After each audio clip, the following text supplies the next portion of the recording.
Welcome to the podcast that is always up to speed with Formula One. It is Thursday, September 23rd. We are heading into the weekend of the Russian Grand Prix. Summer is officially over, which means the new iPhone launches soon, probably tomorrow. We've got maybe 5, 6, 7, 8 Grand Prix left.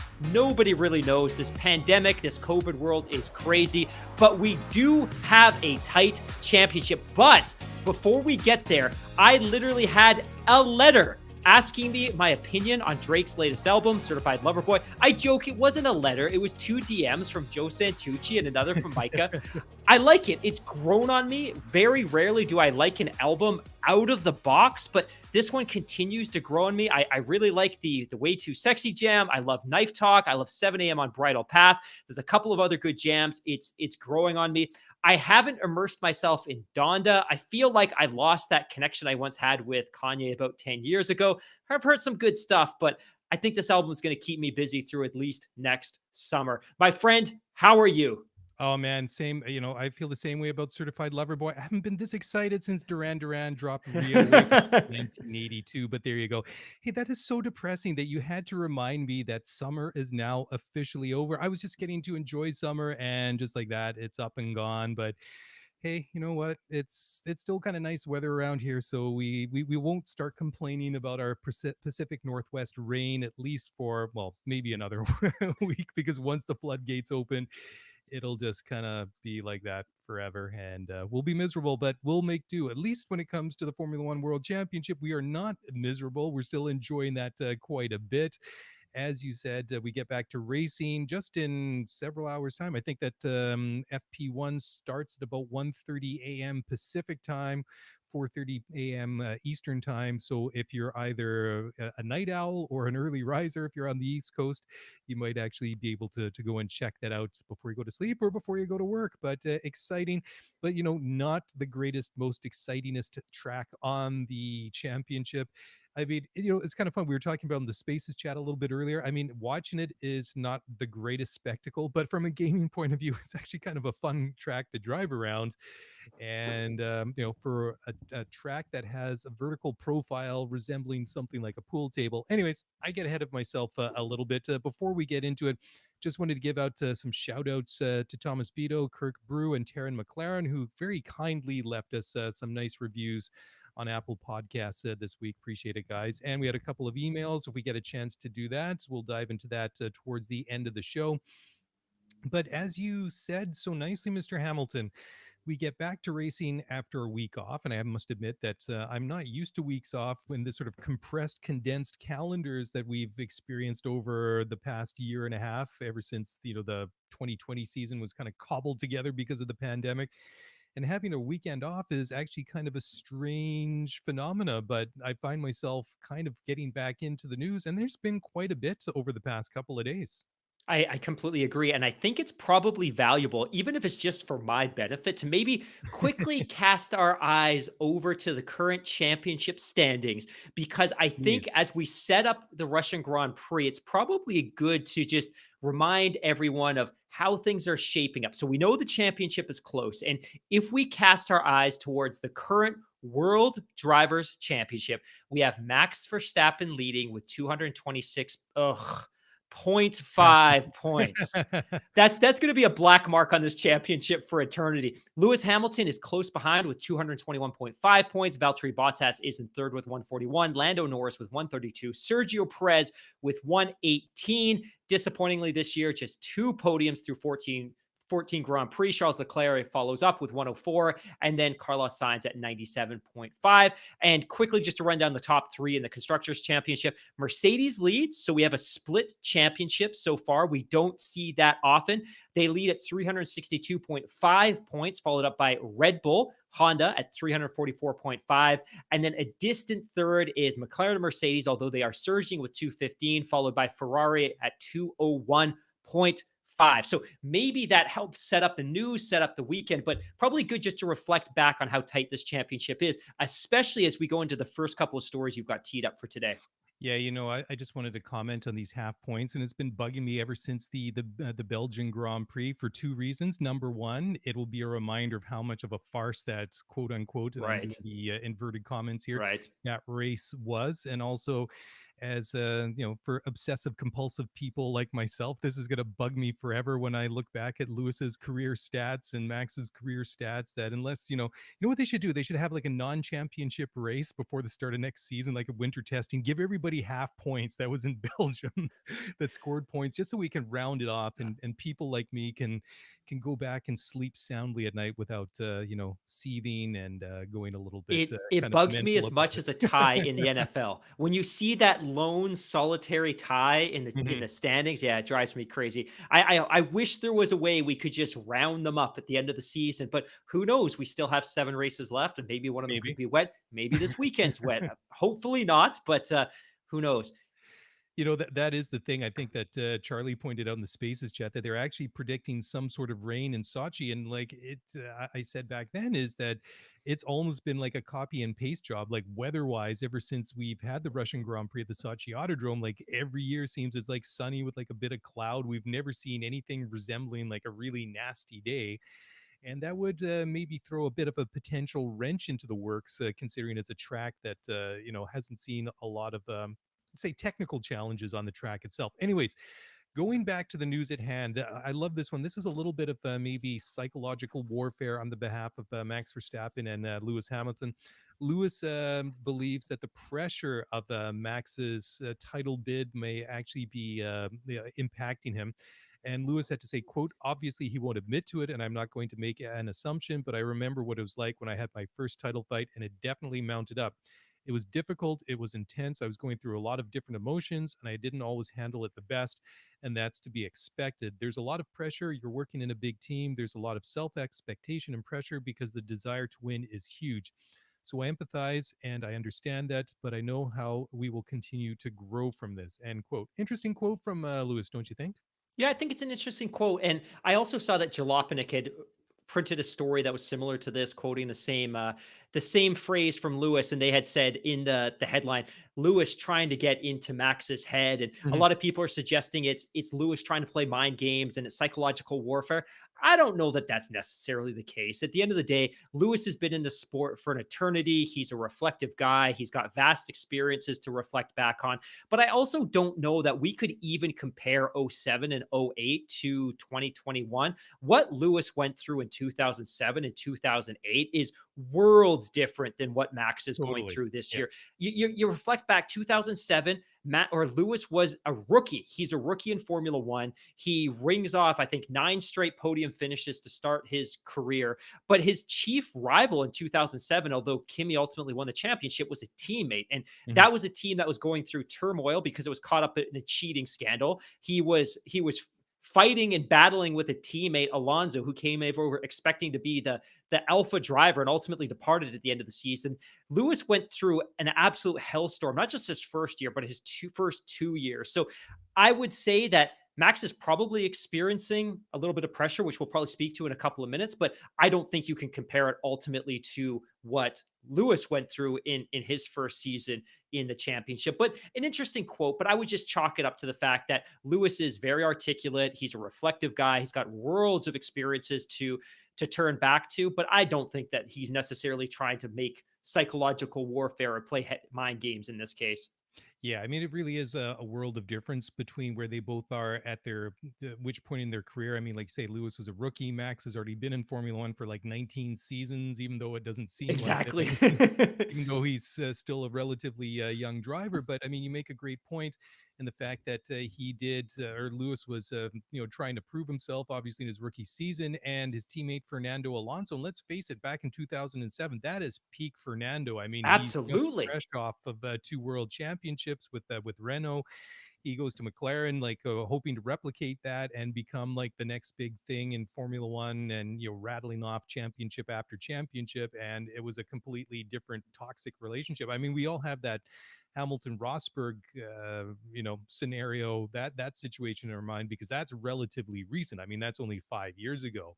2016 is when well, I mean, that's after that season when that partnership dissolved, but completely different. And I mean, the thing is that where Max is right now, he already has several years of experience in Formula One under his belt. I mean, he's obviously the top driver in that team. I mean, Sergio is there in a supporting role, and I mean, that's been a bit of a mixed bag. But it was interesting as Lewis's, I think, reflections, I think, is a good way to put it, rather than a shot across the bow or some sort of like psychological warfare, because Max was asked the same question, or he was asked by motorsport.com what he thought about Lewis's comments, and he had to add to it, quote, "Those comments, it means it just shows you that he doesn't really know me, which is fine. I also don't need to know him, how he is fully, but I just focus on myself, and I really enjoyed out there in the front, and hopefully, of course, we can do it for a very long time," end quote.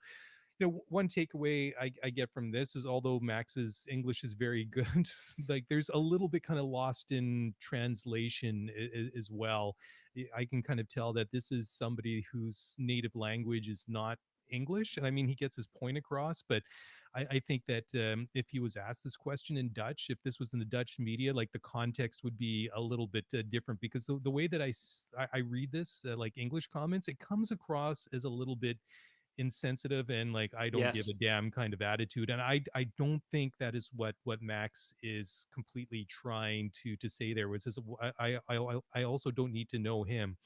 But I think what he's trying to say is, because he goes on and sort of like expands on that, how he is fully, I think what he's trying to say is, I don't really know Lewis, what he's like as a person, as a character, but I think there's a bit of a disconnect there in the language. Yeah, I think the comment that threw me off a little bit, and I don't know that he intended to be disrespectful, but Mhm. now that you bring up the concept of, hey, maybe this was lost in translation, and as somebody that's trying to learn a couple of other languages, I constantly make insensitive comments because I'm trying to translate word by word a sentence structure in English into another language, and that doesn't always translate, and the context is different, and the cadence is different, and things like that. So I can kind of get where you're going with this. The Mhm. comment that did throw me off though was when he said, when questioned by the reporters about what Lewis had said, he made that comment. Yeah, I'm so nervous I can barely sleep. He initially joked, it's so horrible to fight for a title. I really hate it. Part of this too could also just be the fact that he's probably getting bombarded with these questions Yeah. every single day. And you got to think that the media circus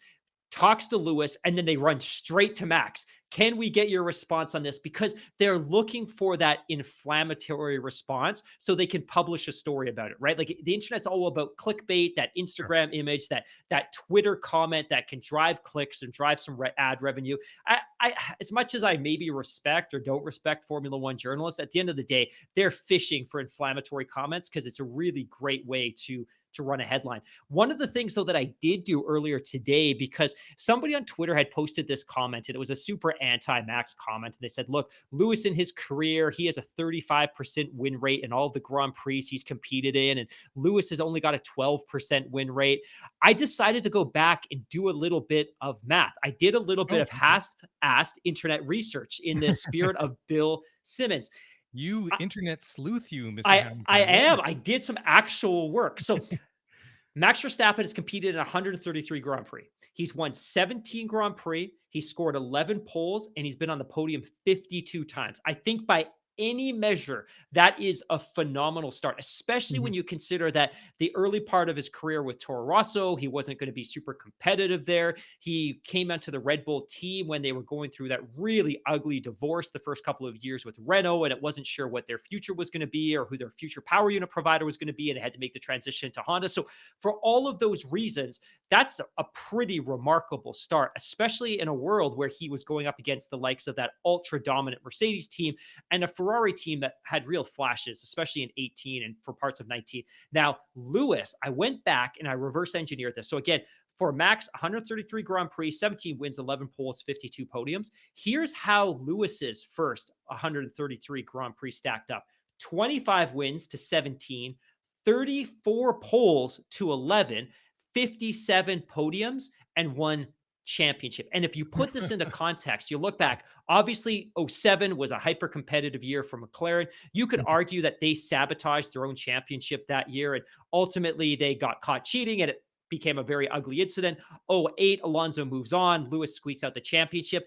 09, 010, 011 kind of lost in the wilderness a bit, a little bit of resurgence in 2012. And then 2013 was Lewis's first year with Mercedes. Of course, they were still rocking the V8. And then this would be inclusive of the first 3 or 4 Grand Prix in 2014. So despite the championship and the total domination from a polls perspective, it's not completely different, 57 podiums to 52 podiums.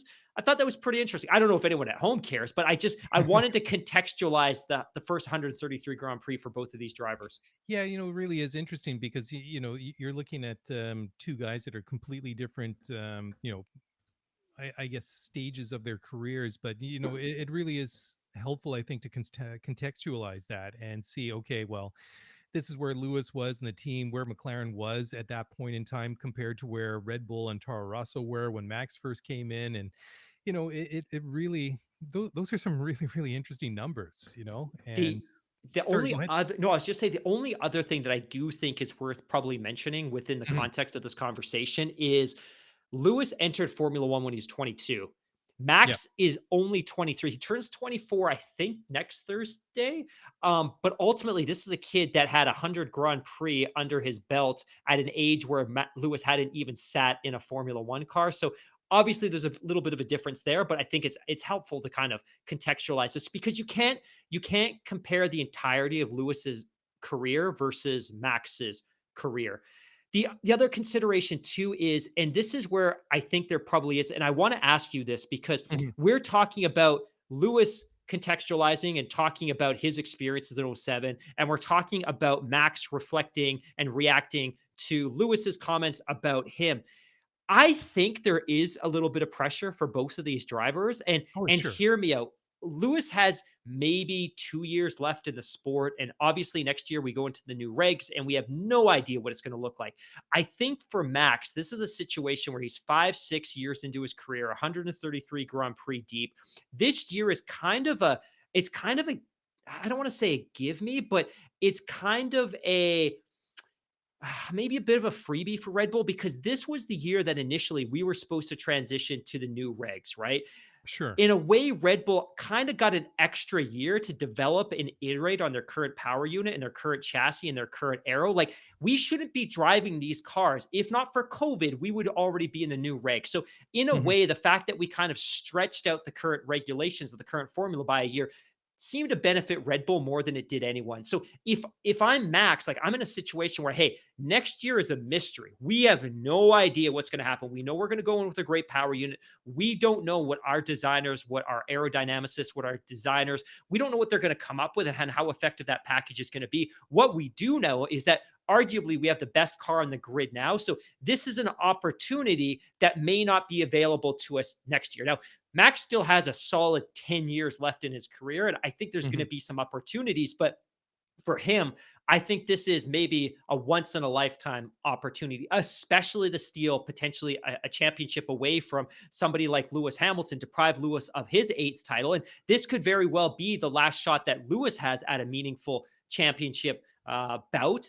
So I think there's pressure on both sides. For Lewis, is like, is this my last shot to score that eighth and take the crown from Schumacher? And for Mhm. Max, like, is this really the principal opportunity I'm going to have in the next 3 or 4 or 5 years? Because we could go into next year, we could miss the mark when it comes to car design, and we could have to rebuild for another 2 or 3 years to get back to where we are now. So I think both of these drivers are feeling significant pressure. I just think both of them are smart enough not to necessarily let it show in public. Where I do think we're going to continue to see it show is on the track. So having said all that, from your perspective, obviously you can read Max probably a lot better than I can in terms of his cadence and his language and his subtweets and his body language. Do you think he's stressed, or do you think he's as cool and as calm as he seems to suggest he is? Yeah, I do have a couple of thoughts on that, and I'll give them to you after we break here for our very first word from our sponsors. So don't go away. We'll be back in just a moment.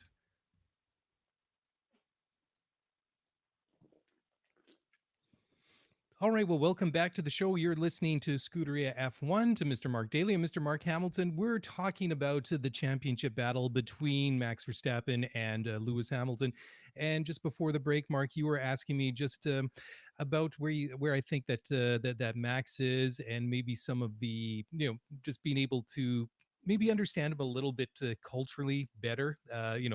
Coming from a Dutch family myself, speaking the language that I do, and yeah, he is an interesting case. And I was thinking that, like, I was reading a lot about that too, because there was something too, like there's been lots of discussion how Max walked away from that crash at Monza. He didn't go to check on Lewis and all that.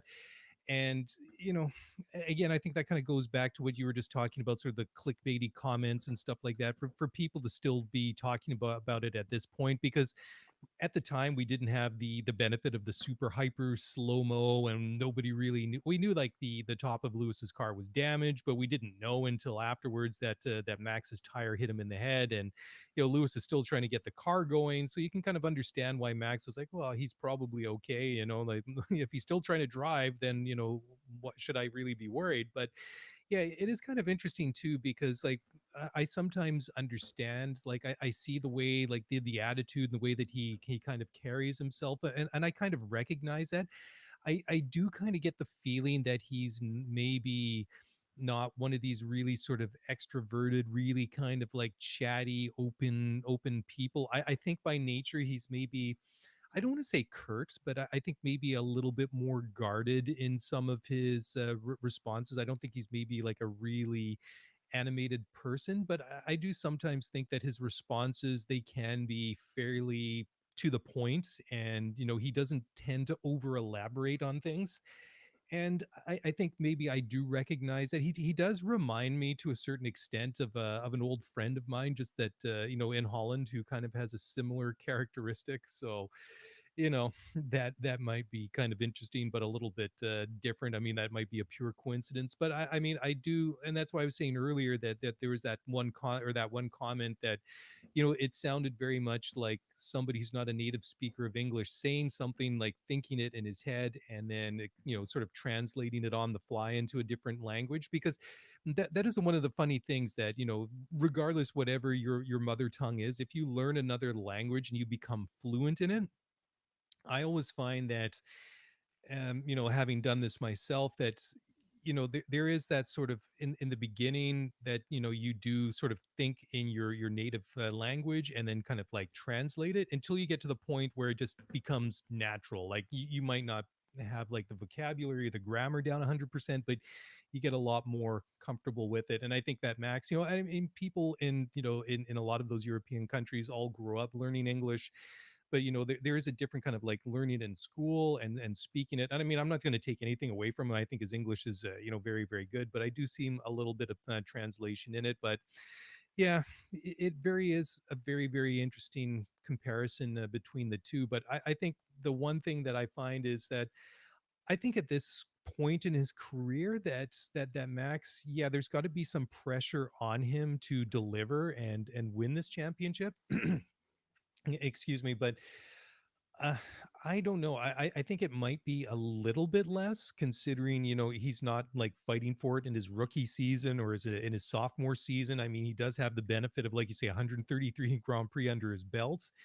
And I know the guy doesn't like getting passed, and I think that goes back to a lot of what we saw at Red Filio at Monza a couple of weeks ago.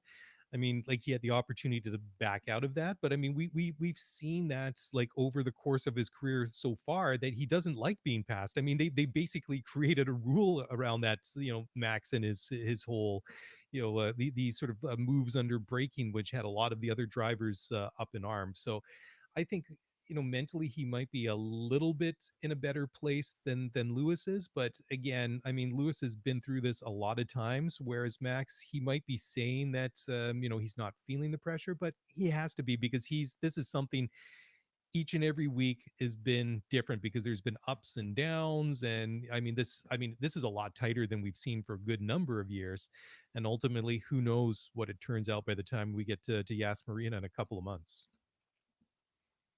Does that answer your question? I know I felt like I started to ramble there a little bit. No, that Mark, was that was but great. Yeah, it makes total sense. And I think it segues into the next news item. was that? Let me pull up my agenda here. Was that the one that I was just referencing? Max talking about what he said. People are being hypercritical about the crash at Monza a couple of weeks ago. Yeah, I don't do. I know that there was some desire from some of our listeners to talk about this one in the Spaces chat. We didn't actually get a chance to do that. Yeah, I don't think we really need to discuss the mechanics of it, but I think that this one is interesting. I mean, again, here's another Max quote, and he has to say, "quote There are a lot of hypocrites in the world, that's for sure.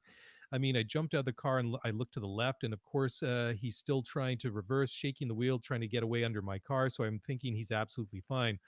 Also, flying on Monday or Tuesday to America to attend a gala. I think only you do that if you feel fine. So I think already there, everything was all under control."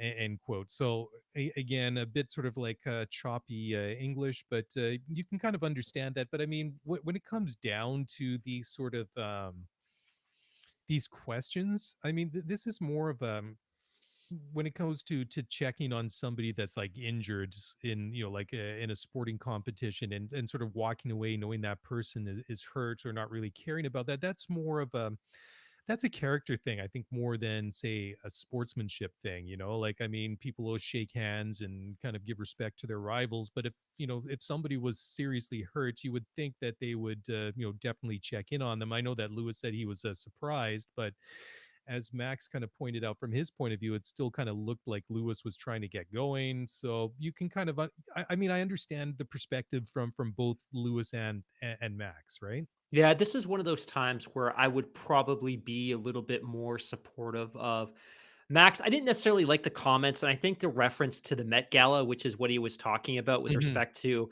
Lewis jetting away to America, I thought that was Sure. irrelevant to the question. The question is, why didn't you go over and check on Hamilton? I don't think you need to make that dig. It's kind of like one of those low-handed Yeah. blows where you ask somebody one question and they use that as an opportunity to make 17 other jabs. But in the context of the moment, and Yeah. we're not talking about the crash because we've litigated that to death. The FIA ruled it's a three-place grid penalty for Max Verstappen. We move on. The Red Bull teams moved on. I know Marco was grumbling a little bit over the course of the last week, but my sense was when I looked at this, at first my reaction was really negative, but when I go back and review that footage, it's clear Hamilton's okay, but it's Mhm. also clear that he's still trying to wrestle control of the car, and it Hmm. still looks like he's trying to move the car and the wheels are spinning. So if I'm Max, obviously I'm frustrated because I feel like I probably wasn't at fault for the incident and my race has been wrecked. And Mhm. obviously there's a sense of relief because Lewis isn't going to be able to score any points either. But I kind of get it. Like, look, he's okay. He's trying to operate the car. It might not even be safe for me to go near it. That said, to me, obviously I see my car perched on top of his. I know his race is over. And I think purely as a mark of respect, I'm just going to lean in and tap him on the helmet or give him a quick wave. I don't think that would have taken much. I think it was not a good look for him just to walk away. And not only that, but he walked straight across the track, which is a sign of disrespect to the marshals who are clearly trying to flag him to stay off of a track when there's still cars on the circuit. So I didn't like the fact that he didn't lean in. I kind of get it. But I'm ready to move on from this topic and start focusing on the races at hand. Like the way that this question was asked to him, I kind of get the feeling that again, this was one of those kind of questions that's, they're looking for that quick Exactly. weighty, like inflammatory thing that like a ton is going to get a ton of views, right? And my take on this kind of goes back to the question that you asked me just after the break, just about like Max and his character, and maybe something that I read into it, like reading in the Dutch media or watching him, speaking on Dutch language videos and things like that. Is that I think that Max has like a bit of a temper, and when I Oh, mean yes. he's not one of these guys that will come out sort of effing and blinding and completely losing it and smashing things and stuff like that, where it sort of comes out that he gets kind of snarky, right? And when I look at that, like I read this quote that we just read here about the hypocrites, and then that kind of unnecessary comment, sort of like almost subtweeting, that we're talking about. Yeah. Yeah, Yeah. Yeah. like Yeah.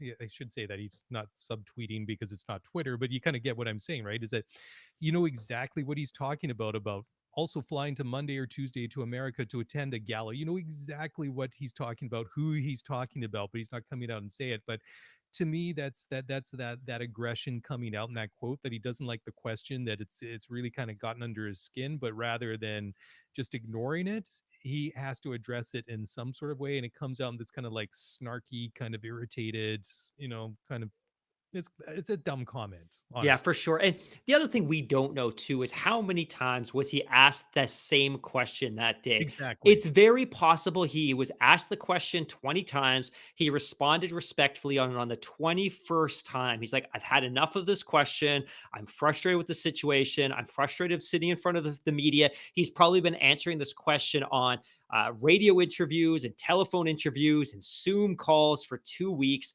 I'm sure he was a little bit frustrated to be totally honest. That said, going back to the incident, I still think he should have leaned in and tapped on Lewis's helmet and give him a wave and stayed off the track. But again, I think we're both ready to move on. I think the only other thing I would comment on here too is I think a lot of his body language and a lot of his language, and it's not necessarily aggressive language, it's just he, to your earlier point, he's very economical with the words that he Hmm. uses. He's very sharp and he's very pointed. Some of that could just be a byproduct of having grown up around that in terms of a leadership structure within the Red Bull Academy. But I think a lot of that's his father. He's very, very, very similar to his father. Like if you go back to the mid Hmm. 90s and you look at interviews with his father, it's very simple, very, very, very curt, very to the point, not necessarily rude, Hmm. but not necessarily warm. And I think maybe in 2021, we expect a different approach from our professional athletes because we think of them as ambassadors and celebrities Sure.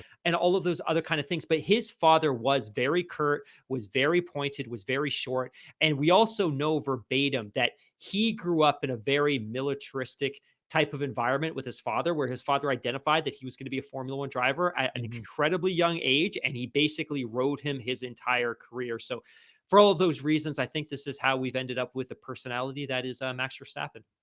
Yeah, I think the best way to maybe describe it is that first of all, the apple doesn't fall very far from the tree, so I Yep. think it's very much like father, like son.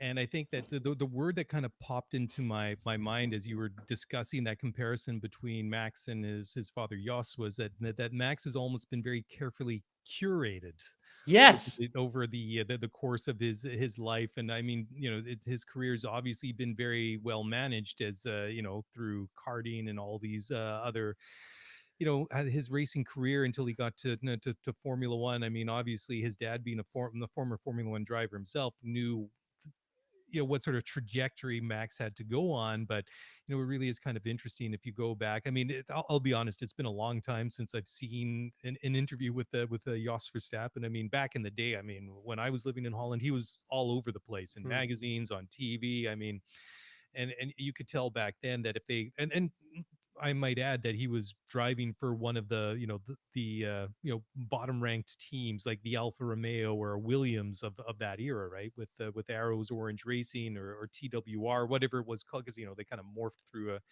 a couple of different identities at that time. But you could tell then that the interest and the passion was there with in Holland, that they were just kind of like waiting for a driver that was good enough that could get on with a big team.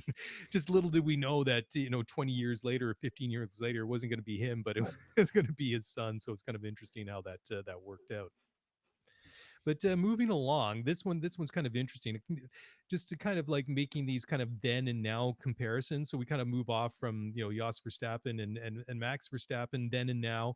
Now we go from Valtteri Bottas then and now. A couple of years ago at the Russian Grand Prix, he was kind of salty about Toto Wolff's comments about him being the ideal wingman. I guess him being Maverick to Lewis Hamilton's Iceman, I guess, if you want to use like a vague 1980s Top Gun reference. But Bottas is saying that he would accept team orders to support Hamilton's title bid. And, I got a lot of respect for Valtteri. I think that he has been a great teammate, and not just to Lewis, but also a great teammate to Mercedes in general, and has helped them win all those constructors titles since he joined the team in 2017. But I can't help but feel that this is kind of how do I want to say this, buoyed by the fact that Valtteri is leaving at the end of the year. He's going to Alfa Romeo. He doesn't have a shot at the drivers' championship. They obviously have the opportunity to win a constructors, and I think he's just doing the right thing. He's saying the right thing, and obviously what he can do to go out and kind of cement his legacy at Mercedes and as a Mercedes driver, as just do what he's done all along. In the NBA, there's a term that we throw around called a contract year. And when we talk about a player Great being point. in a contract year, it's a player that's coming out of a current deal. So they're Mhm. in the last year of a 5-year deal. And all of a sudden, they know they're going to hit the free agent market that summer. They know that they're going to have to acquire as much leverage as they possibly can. And historically, it's not unusual. And you typically don't see this with the upper echelon talent because they produce consistently year in and year in. This is kind of more like the middle of the pack kind of caliber. But you'll see Sure. these guys put up these surprising campaigns in the last year of a deal where maybe for their career they're 15-4 and all of a sudden they go 18-6 or 18-7. And ultimately the numbers are empty calories in the sense that they're taking a lot more shots and they're turning the ball over more, but they're trying to beef up their numbers so they can get a little bit more leverage when it comes to the free agent market. I think in Valtteri's case, that's probably pretty similar in the sense that, hey, until recently, I had no security, I had no deal next year. And you make a great Mhm. point, which is all of a sudden my future is secure. So no matter what happens the rest of this year, I've got a ride next year. That's one less thing I have to worry about. And on top of it, he's got a multi-year deal, which is something he never had with Mercedes, which is something you and Exactly. I have talked about. So absolutely, he's going to accept team orders and move over to support Lewis because he's a great team player. And you and I've talked about this before. He is everything that this team could have wanted from Mhm. him. Is he a wingman?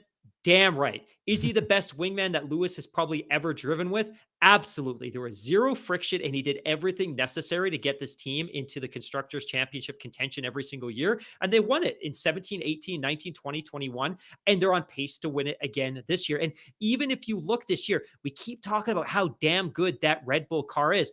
Sergio Perez is invisible. 2 podiums in 14 races. That is a total failure. And I get it. There's circumstances, there was crashes, there were circumstances that led to that, but that's Mhm. unacceptable. Valtteri Bottas sitting at 141 points, third in the championship. He's doing enough to keep this team in contention for a constructors championship. And I hope he wins it this year so he can leave this team on a high.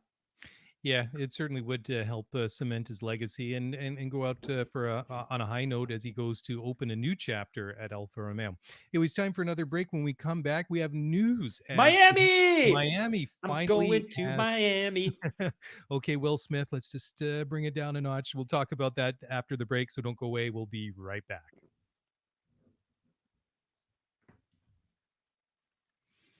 All right. Well, welcome back to the show. And if we actually had enough money to buy the rights or pay the royalties to play Will Smith's Miami, this would be it right there. But for those of you who recognize and know that song, it's probably going through your head right now. But yes, finally, after what seems like an eternity, the Miami or the I don't even know what they're going to be calling it, but anyways, we do have provisionally a 21 race calendar for next year that's still to be finalized and ratified by the World Motorsport Council.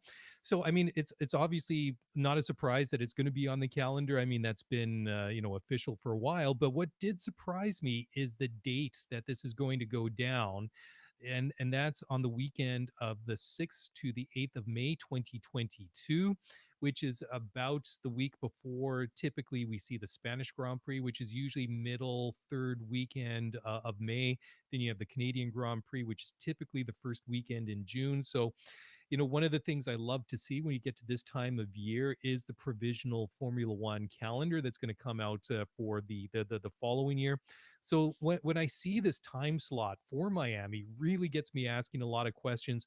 What the heck is next year's calendar going to look like? And are we going to see it kind of like blocked off into more geographic chunks, which they kind of already do, but we do see, and I know obviously a lot of this has been dictated by the pandemic and a lot of the travel restrictions and lockdowns and logistical nightmares that everybody's had to contend with, not just Formula One over the past 18 months, going on almost 2 bloody years now, unfortunately. But it really makes me wonder, what is this going to look like? Are we going to have Canada? I assume we're going to go to Baku, then we're going to go to Miami. Are we going to see Montreal move up a couple of weeks and then slot Spain in at the beginning of the European season before like the usual races that we see in well, obviously Spain, France, Great Britain, Hungary, etc. So I'm looking forward. I hope that this provisional calendar drops soon. Yeah, this date is exceptional. And I've seen a couple of provisional calendars floating around, but they're not necessarily from sources that I would trust. So Mhm. I didn't want to reference them on the show. What we do know is that this event isn't going to be back to back with Canada. So I think the assumption early on was that this was going to be an event that was going to be towards the end of May. So Mhm. it's getting pretty toasty down in Southern Florida at that point, but that it would be at the end of May because they would link it up with Canada because it makes more sense to come to North America if you're going to be able to do a double header than it is for a single event. It's not the case. That's good news for Montreal because it creates some separation in the calendar and they can build it up and they can market it and they can attract fans independent of this one. Because I think some of the concern was that if you put them back to back, ultimately Miami could take a little bit of shine off of Montreal. I don't know that would necessarily happen, but it was obviously a risk, especially when it came to Yeah. attracting well-heeled fans and sponsors. But I think where I get excited about this is it's going to take place in the beginning of May. So the challenge, I think, oftentimes for the US Grand Prix taking place in October is on Sunday, you are going head to head with college football and you're going head to head with the NFL. That is tough, especially when the race is being staged in Austin. So you look at May, well, it's the NHL playoffs, it's the NBA playoffs, it's early in the Major League Baseball season. Nobody's going to be super amped up about any of that at that point, and the NFL season's not on. So you've kind of carved out a bit of a niche. And then the other thing that I find really exciting about this, and this has been especially painful for you and me over the course of the last couple of years, is Mhm. we've had to wait until October to start getting races in our hemisphere. So it is 5 a.m., 5 a.m., 5 a.m. starts week after week Yeah. after week. Now all of a sudden we get a race in May, just a couple of months into the campaign, where we can watch it midday. Like this is good for us. So I'm also really, really excited about that. The track is coming together. I think we've seen lots of photos. I think it's going to be interesting. It's obviously pretty flat. There's no elevation. I think it's going to be a great event from an atmosphere and excitement perspective. I think they're going to go to every imaginable length to create value and to amp up the experience for those who are in attendance. We now know that the tickets are going to go on sale shortly. This is something that people have been waiting for a very, very long time. But it's also crazy to think that this event in May is now only 8 months away. The official name of the venue, and you're right, we don't necessarily know what the could it be the Hard Rock Grand Prix at Miami Gardens? We don't know. We Mhm. do know the track is going to be called the Miami International Autodrome. And what we also know is that Stephen Ross and his team of race organizers are paying nothing for this event. And this goes back to that agreement that Stephen Ross and the Qatari Sovereign Wealth Fund had with Liberty when they stepped to buy Formula One back in 2016. So this is kind of a freebie for them, but at the same time, this is a great high profile event in the US that will obviously bring tons of exposure to Formula One. Initially, I was really excited about going. I'm a little bit more timid now simply because I'm getting a sense of what the ticket pricing is going to be. And Mhm. we'll have to see. We'll have to see. This one isn't a slam dunk for me. I'd love to see the 5.4 kilometer, 19 turn track, but every event I have to weigh the value of going. Yeah, looking at the the track map, which it's been out there for quite a while. I mean, it really is kind of cool. I mean, you're gonna have the pits basically right up against the back of Hard Rock Stadium there. I mean, you have that really long straightaway on the back. And then on the south side of the stadium, it looks like just based on the photo, I mean, you got a long kind of sweeping kind of. It looks very Coda-esque, that back half of the circuit there when you come back around the other side of Hard Rock Stadium. So it's going to be cool. Yeah, the one thing I must admit that's also a little bit off-putting is like the rumored ticket prices, and like you say, I mean that's a little bit off-putting for myself.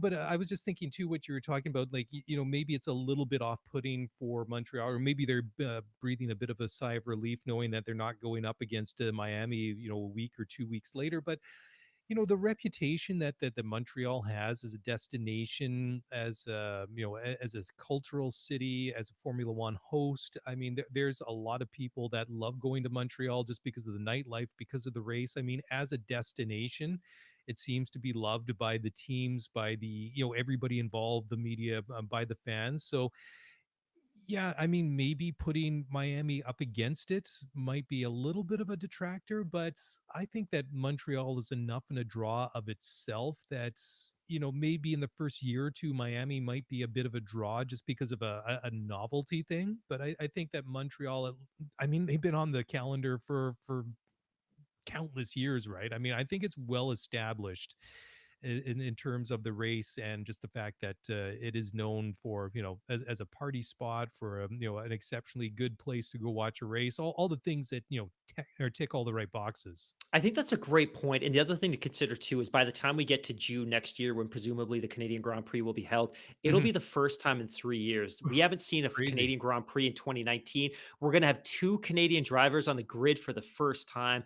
And I'm really curious to see how the pent up demand in Quebec and Ontario for this event will be, plus the combined enthusiasm in the US Northeast. We know a ton of people make the trek from New York State, from Mhm. Massachusetts, from Connecticut. There's probably a lot of people there that probably aren't necessarily financially in the ball game in terms of going to Miami, but hey, we can drive 4, 5, 6 hours, spend the weekend in Montreal, have an absolute blast, taking the city, taking the culture, taking the Mhm. nightlife, and drive home again. So I think there's probably a bit of that too, where maybe Miami serves more of a kind of an exclusive international clientele and attracts a lot of international visitors.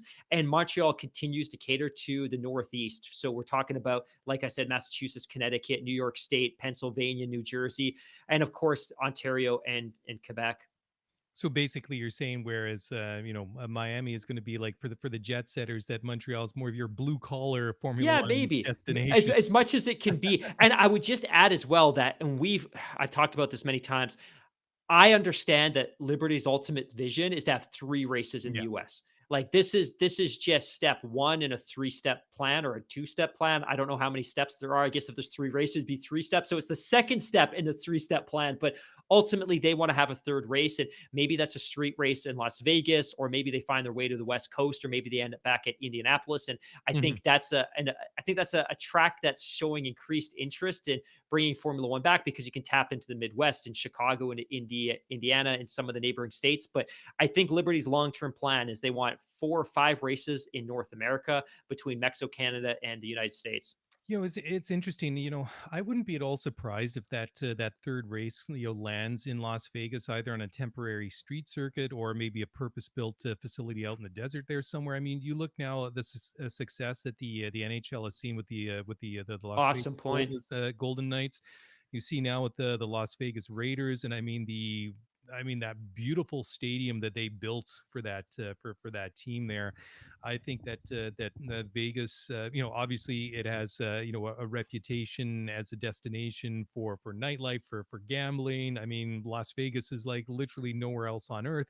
But I mean, we see with a couple of these premier sports franchises that have gone there and sprung up and have been successful. And well, I mean, Raiders are the Raiders, but I mean, the fact is that the owners have invested all that money to build that massive stadium there, that they're committed to becoming a success there. And I mean, the Golden Knights have been in very short order become a very successful and very competitive NHL team. And I mean, obviously the Raiders haven't been there quite as long. I mean, after recently moving there from LA, but still, I mean, just based on the investment alone with those two teams, I wouldn't be surprised that there is some move to make Las Vegas sort of an elite destination or host for elite sports franchises and teams. Yeah, I think you absolutely hit on something. I think getting a race up and going in the state of California could be very, very challenging Mhm. bureaucratically, logistically. You don't necessarily have an FIA grade 1 track ready to go. The cost of building one would be prohibitive. But if you look at Vegas, this is a destination city whose entire economy is based around attracting people and attracting tourism. And again, real estate's much, much cheaper in Las Vegas. The Mhm. city is experiencing exponential economic and population growth. Maybe for a couple of years it is a street track. And obviously that would have a certain appeal, especially if it was held at dusk or if it was held at night. It would look exceptional on TV. Wow, you Great build a point. purpose-built circuit on the outskirts of the city, maybe near Henderson or something like that. But I Mhm. think you're right. Like if you looked at the West, it would probably be Vegas, and then you could potentially open the season in Vegas. You could end the season in Vegas. Obviously, May, June, July, August would be off limits just in terms of the heat, but it would be a great event to pair maybe with Austin and Mexico City in the back half of October. But I think that would be a good place to go because you also tap into the West Coast. It's a 4 hour drive Yeah. from Los Angeles, for instance, a 20-minute flight. You can tap into some pretty significant metro population areas. Yeah, I mean, geographically, if you look, say, at potential four races in North America, you have Coda, you've got Miami, you've got Montreal, and then say, you put potentially a race into Vegas.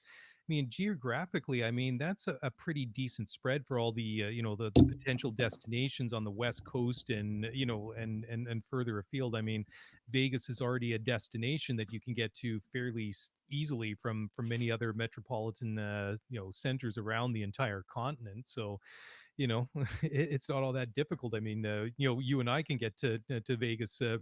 Well, I mean, travel restrictions are a different thing at this point in time, but under normal circumstances, it's a pretty easy place to access. Absolutely. And Dominicali has spoken openly about Vegas in the past, that obviously Miami was the preference. And I Mhm. think now that we've secured Miami and the track is being laid down and we've got dates, I think Liberty will probably turn its attention to identifying another race and another opportunity. For those of you that have YouTube at home and a Wi Fi or high speed internet connection, I highly encourage you to go to YouTube and check out the 80, 81, 82, I think 83, and maybe 84 With a Las long, Vegas Grand oh, Prix. long, So okay. we've raced in Vegas before in a parking lot at Caesar's Palace. It looks terrible, but just for the sake of humoring yourselves, I would encourage you to go check that out. Oh, that's very cool. That I actually don't remember that, but that kind of predates. I Dude, think most of it, honestly, most of it's us so here. funny. So the parking lot was so small, the track, the layout actually just turned back on itself over and over and over again because it was the only way you could get kind of a significant distance. It Mhm. looked terrible, just terrible. But that was a different era of Formula One.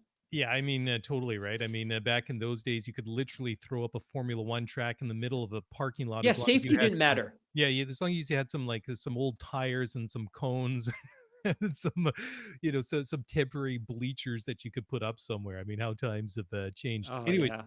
time for a quick break. When we come back on the other side, we've got some more news to talk about, sort of off the track news when it comes to Formula One. We'll talk about that in just a moment. So please don't go away. We'll be right back.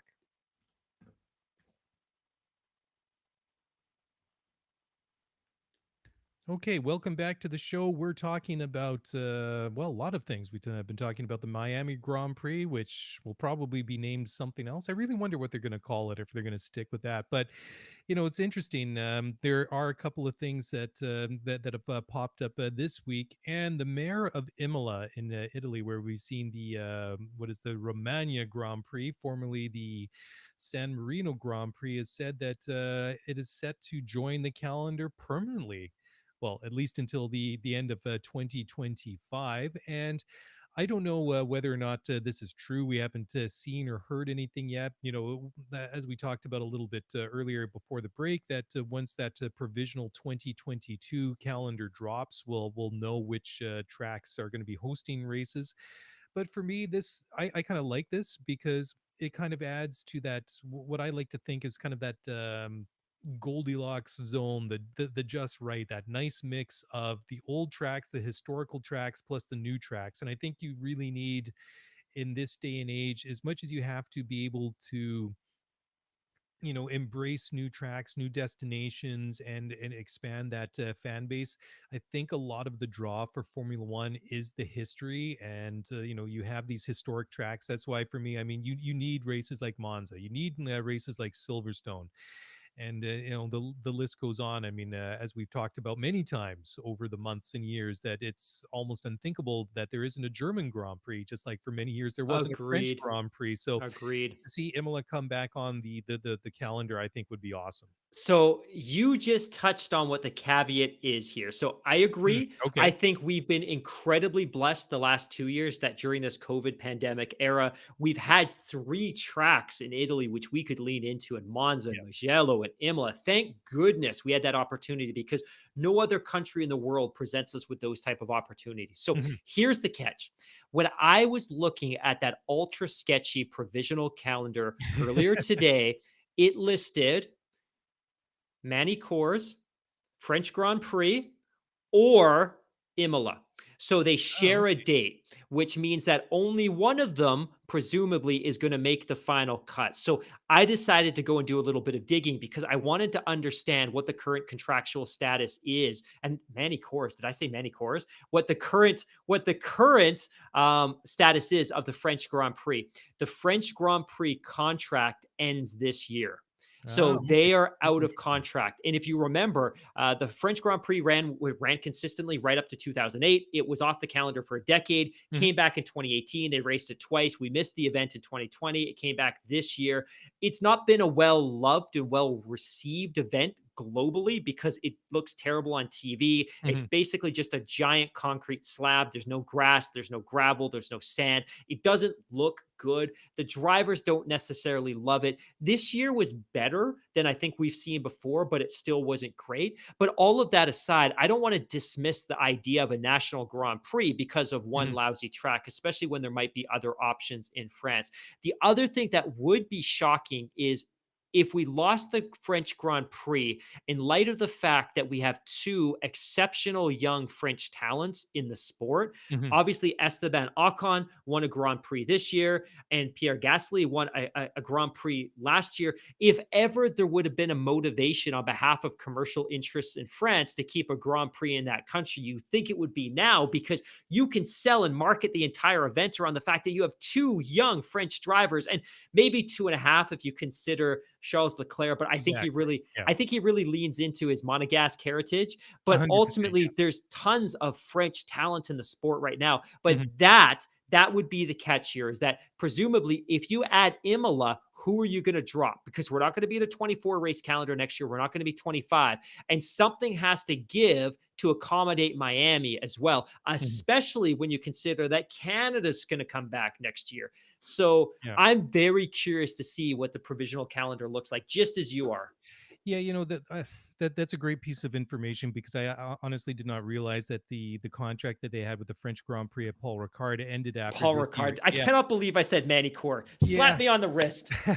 yeah. Well, that's the thing, and I mean that is interesting that the rumored date for either one of those races is on the same weekend. And as excited as I was to see a return to France for Formula One, to see a French Grand Prix back on the calendar, I must admit that I find myself quite frustrated with the way that they've employed Paul Ricard. I mean, like you say, I mean, it is aesthetically not the greatest track to look at just because it is basically one multi-hectare plot of land that's been paved from one side to I the other. agree. So I mean, it doesn't have it's not soft and easy on the eyes as a lot of other manicured racetracks are. But what they do have in their favor is that this Rubik's cube of possibilities and combinations to to link the track together. I can't remember. It was something ridiculous. I seem to remember reading, and the number might be completely wrong, but I thought there was something like 200 configurations that they could use at that track. And then they've got that bogus, I don't know, it's a bit of a safety thing, but that the chicane down the middle of the Mistral straight at the back. Obviously, they're trying to slow the cars down, but I can't help myself and be frustrated each and every year when I see that and think, well, you have all these options. Is this the best that you can do for the cars that we have? I know that not every configuration is going to be ideal for a Formula One car, but there's got to be something better. But however, on the flip side, if you're going to make me choose between one or the other, That's a pretty tough call because I've really enjoyed the last couple of races that we've had at Imola. I think that it's delivered nicely, and filling in obviously in the middle of the pandemic, and the racing that we've had there has been pretty good, and we've had some pretty memorable moments there in the two races that we've had in 20 and 21.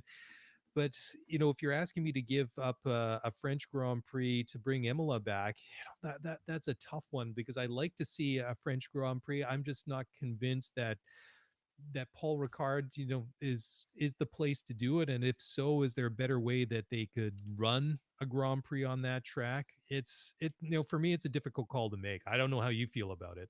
I agree. RacingNews365.com is reporting this as the provisional 2022 F1 calendar. So I'll run through this quickly. So the Sure. season's going to be different than what we've seen in the past. I think historically we've been accustomed to Australia, Melbourne, breaking open the campaign. We look Mhm. forward to Australia. We go to Australia and we have a 2-week break.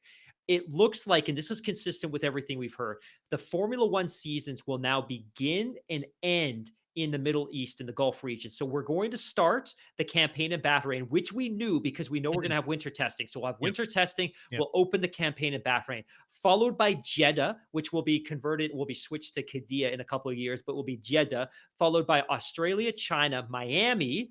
2 weeks later, we're in Spain. A week later, we're in Monaco. 2 weeks later, in Azerbaijan. A week later, we're in Canada. And then for the 10th race on the 3rd of July, it's going to be either Great Britain or Australia. A week later, it's going to be either Great Britain or Australia. On the 17th of July, it's going to be France or Imola, followed by Hungary, Belgium, the Netherlands, Italy, Monza, Russia. The 18th race of the campaign, the 2nd of October, will be either Singapore or Turkey, which is interesting because I didn't Mhm. know that that was a conversation.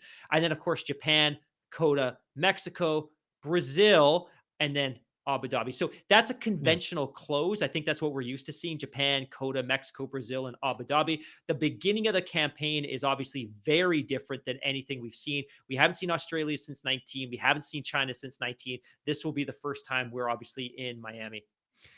I think that conversation around Turkey and Singapore has to be sort of pandemic related. I think that Totally under agree. normal circumstances, I think that that isn't even a conversation that we're having. I think that the way that we had the race at Istanbul Park last year again filled in perfectly for the circumstances and what we needed. And I think that once we start getting back to something approaching normal life, I think that that has to go back to being Singapore. They seem very committed to going there.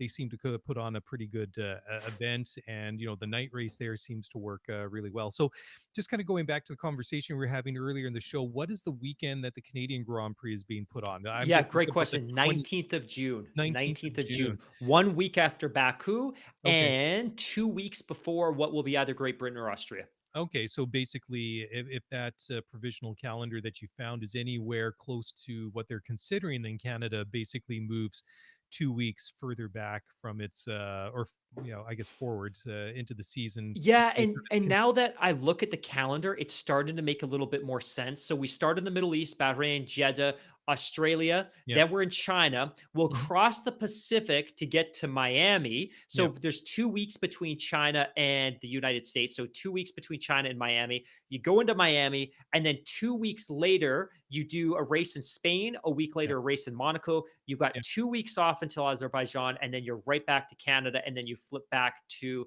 Great Britain, which is maybe a 5-hour flight from Montreal, so nothing crazy. Yeah, that seems a lot more doable. So that'll be cool. That like I'm Cool. saying, it'll be cool to see what that provisional calendar comes out when it's released by official sources. But I can't help but feeling that that one isn't too far off what we might see. But it'll be interesting to see who sticks on and who drops off.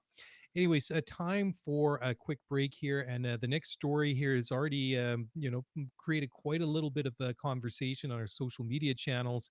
And for Gen DTS, this one might be, a very interesting topic to talk about. We'll do so in just a moment, so don't go away. We'll be right back.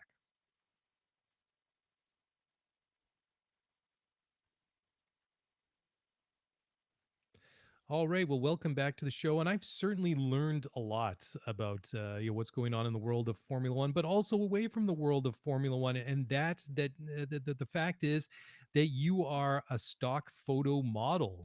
That was something I did not expect to see. A nice picture of Mr. Mark Hamilton, complete wearing PPE, gloves, and a mask, installing a what was that?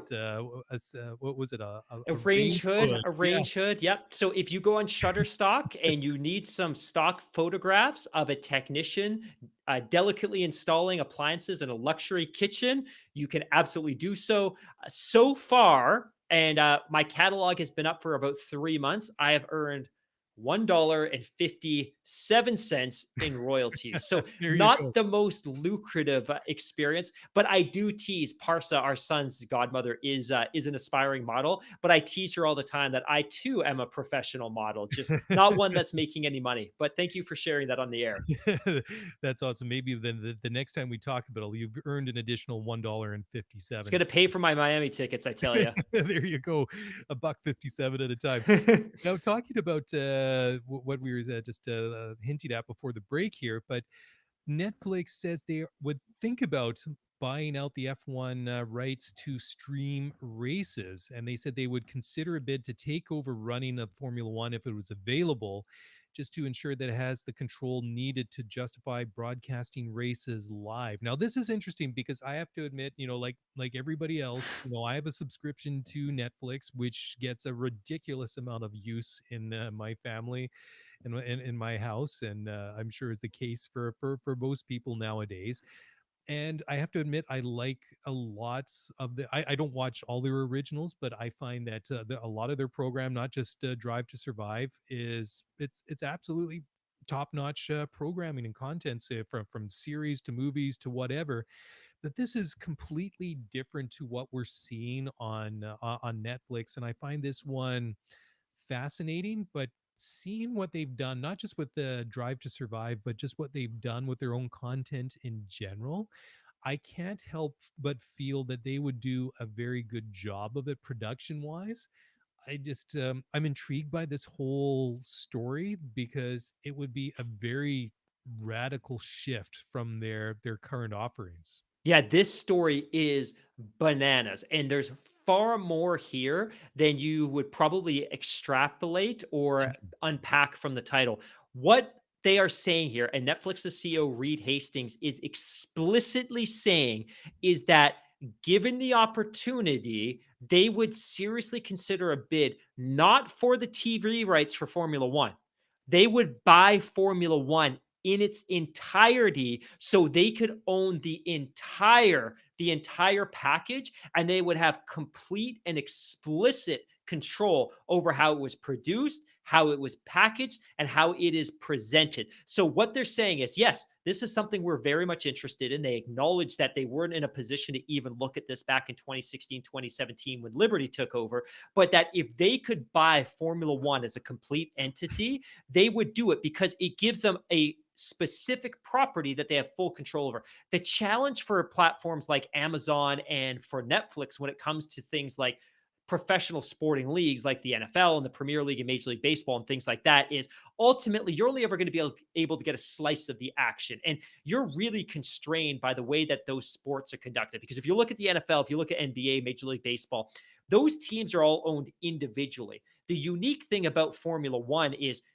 you can buy Formula One. The teams they're a part of Formula One, but they kind of sign up. Whereas in Major League Baseball and the NFL and these different kind of sports leagues, the teams are the league. There is nothing but the teams. You can't buy the NBA. You can't buy the NHL. You could buy an individual team. But in Formula One, there is this entity, which is Formula One, and they strike deals with teams to come and race within their championship. So for Mhm. Liberty, they could buy this and then they can do whatever they want with it. The question is, if they did it, what would that look like? Do you sever ties with all of your existing broadcast partners and you make this an exclusive Netflix product? And I think that's where the value for them would be, right? Which is, hey, if you want to watch Formula One, there's one way to do it, and it's on Netflix. And we're going to give you all this supplementary content. We're going to give you all these additional feeds. We're going to give you all this additional data. It's going to be the F1 TV Pro app on steroids.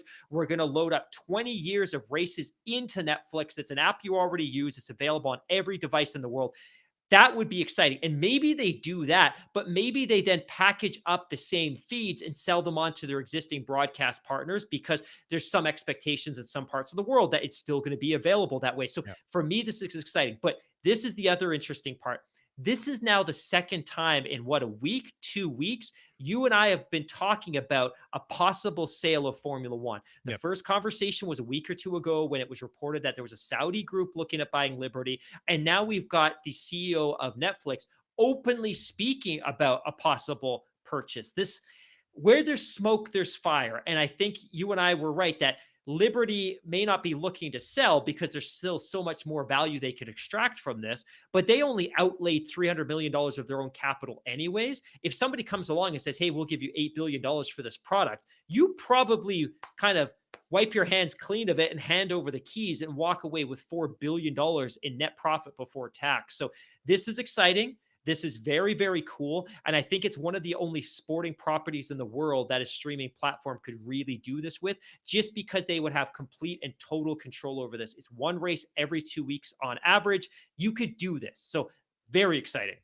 Yeah, really is fascinating compared to say like the NFL, because the NFL is now what, on CBS, Fox, ESPN, and is it NBC? And I mean, NBC. and they all package it and present it a little bit different. I know if I'm hearing Tony Romo, I'm watching a CBS feed. If I hear Joe Buck and Troy Aikman, it's Fox. If it's Al Michaels and Chris Collingsworth, it's going to be the Sunday night game on NBC, and they're all a little bit different, and they're all kind of like unique. I always find like CBS, like their graphics and stuff is a little bit bland compared to some of the other ones, but hey, maybe that's just me. But I mean, Netflix taking this thing over and then just running their own thing with it would, I mean, it would be unique and it would be radical, and it's, completely something that hasn't happened before, right? Yeah. And that's where it is really, really fascinating, because as much as I think that Liberty's done a pretty good job since they took over 5 6 years ago, whatever it is now, I mean, there's still a ton of growth. And I've complained about it to almost everybody I know, and people that don't even follow Formula One themselves, that in 2021, there still isn't a native Apple TV app, which, I think is, really Great surprising. call. Whereas, I can pick up my iPhone. There's a Netflix app. I can go onto my laptop, which is a Windows system. I can download a Netflix app. I can go to my PVR, my DVR, which is powered by TELUS here in Western Canada. There's a Netflix app on there, native in the system. So I mean, it is literally anywhere, everywhere that you can think of. And relatively speaking, a subscription monthly to Netflix is not a deal breaker. I mean, over the course of a year, it probably costs more for a Netflix subscription compared to, say, an F1 TV Pro app. But on the flip side, you're getting so much more content from Netflix. And I think from there, they're kind Yeah. of thinking, if we can package this thing all together, that, if we got like F1 on here, and we're getting all our F1 fans in there, we can perpetuate this Drive to Survive thing. But there's all their favorite series, all their favorite movies, all the different things, all the sell-ons that they can make. I mean, this is surprising, but like you were saying too, I mean, it is, the second story in as many weeks that you and I are talking about it.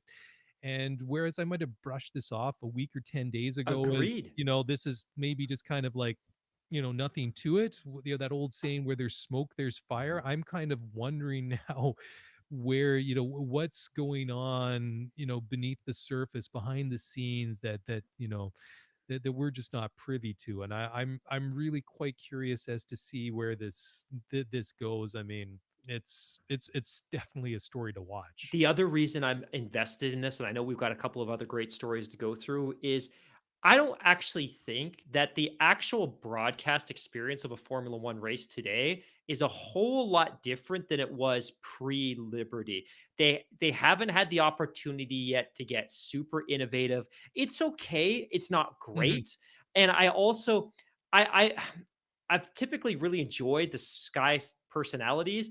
Now it feels like there's a lot of Sky personalities, and I don't necessarily have a relationship with them because they seem to rotate through so many people so often. Yeah. So I'm open to trying something new from a broadcast perspective. And maybe it's not Fox Sports NHL hockey in the mid 90s when you had the The glowing fox puck, puck. the Fox puck, Fox track puck, I think it was called, or whatever it was, and the Something like robots. But I'm open to trying something new because I don't think the current broadcast experiences is as good as it should be. I also don't think that for the long-term growth and the long-term sustainability of Formula One in the US, that they're going to want to have to lean into Sky Sports to provide their feed and their in-race commentary. Ultimately, they're going to have to stand up a US booth or get some US folks involved with the broadcast, because I think it's okay now, but I think for the health of the sport in the US in the long run, they're going to need to integrate some more American voices and personality to I don't want to say domesticate it because that sounds terrible, but to make it more comfortable and familiar for the viewers. And these could be folks that have been in motorsports for a while or are familiar with it, but I think there's some value in creating a product that's a little bit more comfortable for your non-traditional F1 viewers. They should Yeah. continue to grow that base. This is not what I'm about to say is not a knock against TSN or any of the on air Oh, knock away. the talent of it. But one of the complaints I've had about their soccer coverage, especially with MLS, and that was an area that I was involved in for a good number of years, was the fact that a lot of their on air, like their commentary, their commentators, and also their panels and stuff like that, for a long time, it's changed a little bit now. We're almost exclusively these British, broadcasters or former players and stuff like that. And it almost to me almost became like a, I don't want to go as far as a meme, but it just seemed like how can we have to go with this stereotype? Are there not enough Oh, so experienced good. broadcasters or former players that are Canadian or American that a Canadian or American audience can relate to, that are watching on TSN? Because I don't know, and I mean, like I say, it's changed now, but I don't necessarily need to hear that, that sort of accent when it comes to, tuning into something like that. And just from, this is my own personal take. I just find it a little bit more relatable when, when I hear somebody that's, that can kind of explain it to me, or talk to me in my own kind of, cultural terms, I guess. And you know It's what's what funny? it, if you kind of understand what I'm driving at. Yeah, and I honestly think our listeners can probably appreciate that, because I think that's so much of the feedback that we get and why our American base is so big. And Americans represent the vast majority of our listeners, followed by Canadians. But I think it's because we're more accessible to them. And I think sometimes Mhm. listening to a British podcast can be a little bit jarring at times. The humor is a little bit different. The humor is a little bit dry. The language is different. The verbiage is different. I don't think it's as accessible. And I think we've made a very significant effort to connect with our base, knowing Mhm. what they like and knowing what they enjoy, and try to speak to that audience. And I totally get you on that soccer thing, man. Like, I would get so frustrated where these local MLS clubs, and it happens in the US as well, they're trying to build a community of followers in their market, but they go and hire Scottish and Welsh and English commentators who have no connection to those communities. And I would get so frustrated with the Canadian clubs, because you've got somebody like Kaylin Kyle, who is this exceptional talent with the Canadian women's national team, and Yep. she's doing broadcasting for US clubs. And it's just like, why could she not be partnered up and a part of the MLS community in this country? Like, Mhm. it's frustrating. So I hear you loud and clear. Hear you loud Yeah. and clear. Yeah. Yeah. Totally. And hopefully that changes. But I mean, I think that there is, a sore under, or like a really big under representation of North American voices that is sorely needed in Formula One. And I think that'll come in time. I think that the whole broadcast thing needs to be, I don't want to say necessarily modernized, but I think it needs to be shaken up and just changed and ESPN, if you're made listening. made more relevant, and I guess relatable will be Sure. the what I'm trying to get at. Anyways, let's take another break here, Mark. We still have a ton of things to talk about. Why don't we just throw an extra segment in here and go a little bit longer tonight, because we got some driver news to talk about. We still got to talk about the Dan Grand Prix, and we haven't even done that yet. Anyways, we'll do so, or we'll start to do so in a moment. So don't go away. We will be right back after a quick break.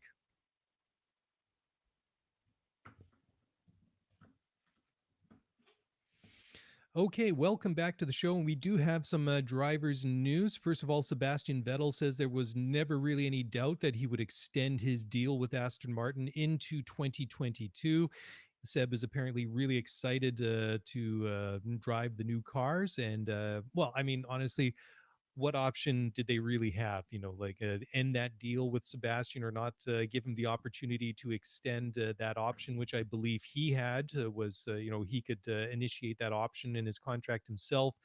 I mean, Sebastian, let's just face it. I mean, regardless if, you're competitive or not, what these guys do, I think they all love to drive. Whether or not they're competitive is another thing. I think they're all there to race. And I think if you have the opportunity to contribute to a team and, try out these new cars, I would think that that would be, I wouldn't say a no brainer, but I think it would make the decision a little bit easier. And I think if you're Sebastian, I think maybe that this year for a lot of people might be, I don't want to say a throwaway year, but maybe like you were talking about earlier in the show that when you're referencing Red Bull, that this is maybe a bit of a bonus year, a bit of an unexpected year to maybe sneak a championship. Maybe it's kind of a similar thing for a lot of people because under normal circumstances we'd already be in those new cars. So not big surprise for me that Sebastian or is coming back for next year. I mean, if he went, who would they really partner up with Lance Stroll? I mean, Lawrence has said all along this is going to be a championship caliber team, and if you were to, I mean, unless one of the top names was available, who would you put back into the car? Nico Hulkenberg? I don't want to take away from Nico, but not really maybe the caliber driver that you're looking for. Although maybe at this point in his career that, Sebastian isn't necessarily a huge, step up on a lot of guys, but I just don't know who you would replace him with if he were to go. Yeah, completely agree. I'll make this super, super quick. One, Yep, if you're Lawrence Stroll, you're not investing hundreds of millions of dollars in this team to sign Nico Hulkenberg. You want exactly. a world championship to front this organization. Two, I think it was always going to be a no-brainer because I don't think that Sebastian Vettel was going to leave a $17 million option on the table next year when the fortunes of this team could be very, very different. And then True. three, finally, it also gives Seb at least one more year to be close to Mick as his career progresses. And then I guess there's a fourth option too, which is the Twitter love affair with Sebastian Vettel continues for another campaign, which is so unique because ever since things soured between him and Ferrari, the entire internet has fallen in love with Sebastian Vettel. They sure weren't there when he was running off 4 championships in a row with Red Bull back in the early 2010s, but they're I certainly know, there right? now. Next story. So, okay, now that Valtteri Bottas is leaving Mercedes, is going to get a multi-year deal. We don't have really anybody to rip on having a one-year rolling kind of contract. So Valtteri Bottas is no longer that guy. He's no longer Valtteri Bottas. So the new Bottas is Sergio Oh, Perez. good comparison. Good Yeah. comp. Who is it said he's under no added pressure to perform at Red Bull because he just got a single year contract extension with the Formula One team. And man, I don't know how you can say that when you're at a team like Red Bull. I mean, I could understand maybe if that's at Toro Rosso and you're not there expected to win races and get podiums and help, cobble together points and results to win a constructors championship. So I don't necessarily agree with the Sergio's own take. I think there's got to be a lot of pressure on him. Oh, man, I totally agree. And I don't want to get too belligerent on this, but this is a 31, 32-year-old driver. He's in the backside of his career. He is Sure. driving arguably the best car in the championship with arguably the most powerful power unit. He has scored 2 podiums in 14 Grand Prix this year. And as I said earlier, there have certainly been some circumstances that have mitigated what may have been some slightly better finishes in other Grand Prix. He does have 8 top 5 finishes, but as it stands right now, he's fifth in the championship. And if not for his relatively soft performance year to date, Red Bull should also be leading the Constructors' Championship. Mhm. The reality for Sergio is this, that Max wins the Drivers' Championship, but they don't win the Driver or the Constructors' Championship. That is entirely on him. He needs to own that and he needs to sleep with that every single night. So he may not be feeling the pressure, but I also know that Red Bull team. And if he has a really bad run of races to finish this campaign, I don't know that it's a guarantee that he's going to come back. We've seen this consistently in Formula One. It's not like the NBA and Major League Baseball and the NFL, where there's a collective bargaining agreement and those contracts are set in stone and you get to keep your Nope. money even if you get cut. The Formula One world is ruthless. These contracts can be torn up in a heartbeat. It's happened to Sergio Perez. This is a guy that had a 3-year deal with Force India, and it was torn up mid-contract so they could bring in Sebastian Vettel. And I'm not saying that's going to happen, but he should absolutely be feeling pressure. And he should be feeling pressure because his poor performances year to date are costing this team a chance at the Constructors' Championship. So if he's not feeling pressure, he damn well should be. If I'm Christian Horner, I'm Helmut Marko, I'm probably like, wait, what? If I'm reading that, and Yep. I might be saying something to Sergio the next time they're standing at the water cooler. It's like, yeah, bro, you might want to just walk those comments back a little bit, or Yep. maybe not say that again in public, and maybe just go home and kind of think about this over the weekend, because this is not really the headspace that you need to be in if you're going to be driving and racing our cars, because yeah, we have expectations for you, so you should have those expectations for yourself. Exactly. Okay, next story. So this one is, I'd say, like, not really a surprise at all, but that is the fact that Haas, you remember them, that the team that we never talk about, except for maybe the wrong reasons, but they've confirmed that Mick Schumacher and Nikita Mazepin will be back for 2022. I think that's not surprising for a couple of reasons. Number one, that Mazepin probably, well, we know he's bringing a ton of money, which is, funding a good portion of that team and their operations. And Mick Schumacher is Mick Schumacher, that obviously he needs a ton more seasoning in Formula One to prove, yeah, he's got potential to be a good Formula One driver, but is still obviously very young. So I don't think that that's really, too much of a surprise. But the one news or bit of news that came out this week regarding drivers that really kind of made me sit up is Ferrari team principal Mm. Mattia Bonotto, who said that they are struggling to find F1 opportunities for their driver academy members. And yeah, this is a bit of a shock. I mean, obviously, their team is, they're committed to both Charles Leclerc and Carlos Sainz, and they have, their, I guess, satellite or teams within their satellites or sphere of influence, like Haas, like Alfa Romeo. But Alpha, I don't want to say that they've kind of gone rogue. That's kind of going a little bit too far, but they certainly seem to be kind of standing up and being a little bit more assertive as to what they're doing, just regardless to the fact that they have I was going to say Mercedes power units. That rumor's been Ferrari. out there, but for Ferrari power units, I mean, they've gone on, they've signed Valtteri Bottas. They still haven't decided whether or not they're going to keep Antonio Giovinazzi in the car for next year. But I kind of get a feeling that they're kind of going their own way. They seem to be less pushed about by, now that Kimi Räikkönen is gone or leaving at the end of the year. I feel like Alpha's kind of doing their own thing, and I can see why Bonotto would be a little bit concerned, because now you almost have a bit of almost a similar situation with Red Bull, like this funnel of drivers coming up through a system, and then nowhere necessarily to park them, pun intended, in Formula One, so that talent can blossom. Or even Mercedes, where you look what's happened with Williams, and the fact that we were expecting Nick de Vries to go there, and he's not going to be in F1 at all next year. Yeah, you're right. Especially in the case of Mercedes, that's a team that has been struggling for very much the same reason as Ferrari, actually, in the sense that I think they expected, and I don't know that these were necessarily contractually, I would say guaranteed expectations, but maybe handshake agreements that, hey, if I'm going to feed you a power unit, I would expect that you provide a seat for one of our drivers. And I'm specifically speaking to Williams because I think Mercedes had every expectation that Nick de Vries was going to get a ride in the Williams whip next year. And that obviously isn't going to happen because they opted to pursue Alex Albon because they wanted a driver that has some Formula One experience and they got to show a flash of independence. You're absolutely right in the sense that Alfa Romeo had an agreement with Ferrari that they would take Antonio Giovinazzi, but Giovinazzi is out of contract at the end of this year, and there's little to no guarantee that they're going to replace him with another young Ferrari driver. So the benefit, of course, for Red Bull is they own two teams and they have 4 guaranteed seats.